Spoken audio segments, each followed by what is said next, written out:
Back to the daily grind, and shout out to the full-time patrons. Make sure to hit subscribe if you're new and hit thumbs up if you're not a baby back bagel biting bitch boy, cause you know what time it is. It's full time. MMA.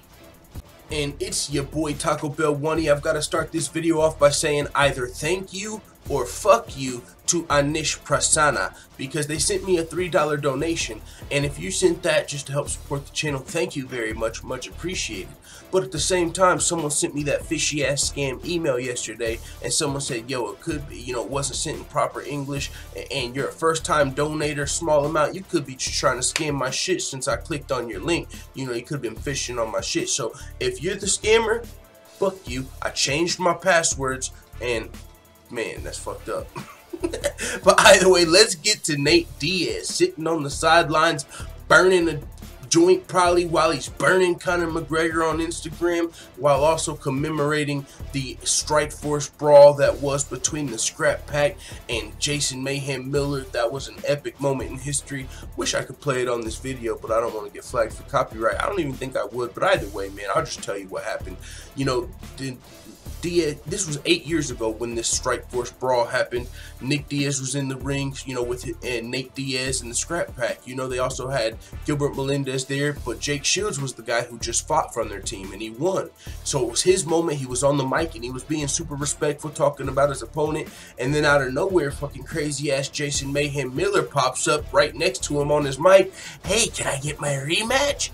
And the Diaz brothers were like, bro, it was go mode from that moment there. The Scrap Pack, it was go mode. Bow, what the hell? Got him tried in the jiu-jitsu. I think Nate Diaz had him wrapped up while Nick Diaz was giving him some boom, boom, boom. Like, you know what I'm saying? And after the fight, it was on national TV, so it looked bad for the sport as far as, someone was getting kind of, there's a brawl going on in the cage. That's what it kind of looked like. So it kind of looked bad, but at the same time, the Diaz brothers were like, yo, like, this dude came in, it was his, and Dana White even defended it kind of at the end. He was like, yo, anyone who knows the Diaz brothers, are you seriously shocked that they defended one of their friends, or that they, somebody came into the octagon when their friend just won and that happened? Like, they came to the defense of their friend. That's how it kind of looked like. And who knows? That is a professional fighter. I mean, I'm not going to go too far into the Striforce brawl and the politics on that because it was so long ago,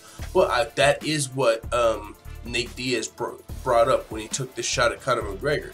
And he said that this is what they were trying to act like they were doing in NYC. But no one's for real in this sport. We're the last of our kind. It's a new day and age. We ride, or die. We started this G shit, and y'all can't fuck with us, the team riders. So, I mean, this is dope. And I think what he's saying here, as far as, Conor, he was defending Artem. That's supposedly why he threw the dolly.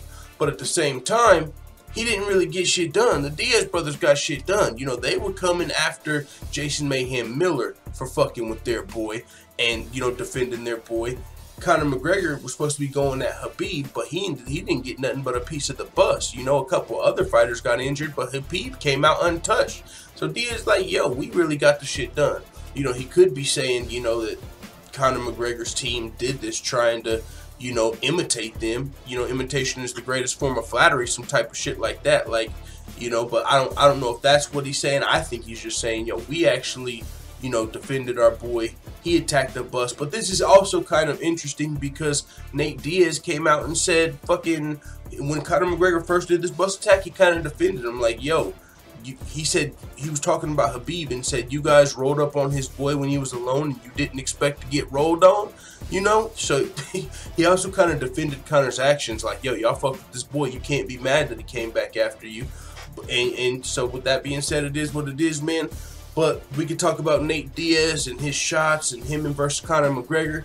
But of course, the question always comes up, when will Nate Diaz be back in the octagon? He actually hasn't fought since UFC 202 when he last fought Conor McGregor.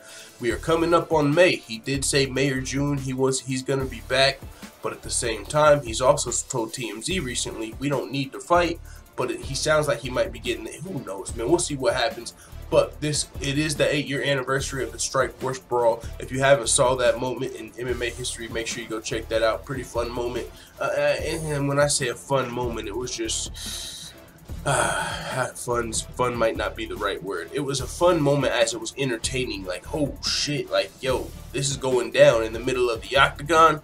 But I wouldn't say it's a fun moment like a good thing, because it's not a good thing for the sport to make you think like, yo, there might be a fucking brawl in any moment. Like, and actually, this is a good time to talk about this. Frank Mir recently came out and said, yo, we worked hard, me and Randy Couture and all these other pioneers of the sport, Chuck Liddell, we worked hard to make the sport not look like thugs. We don't want to look like thugs. When you're brawling in the octagon, I mean, yeah, you can kind of expect it if you're looking at somebody as a thug, which the Diaz brothers do. Like, yo, y'all can't fuck with us. We're gangsta. You know, the G life, thug life shit, Tupac, ride or die.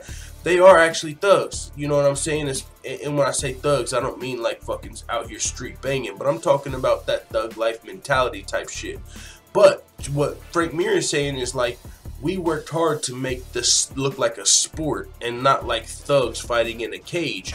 And now when you got guys throwing dollies at buses, Conor McGregor's dragging us all back into looking like fucking thugs that are just going to react wildly and not be able to control ourselves. So that's why I say, when I say it's not a fun moment, it's not good whenever you see. I don't like whenever people get in fucking brawls or throw dollies. I do know it's entertaining, and I'm not gonna lie, I fucking got my eyes, you know, like the fucking eye emoji, like, yo, this is kind of crazy.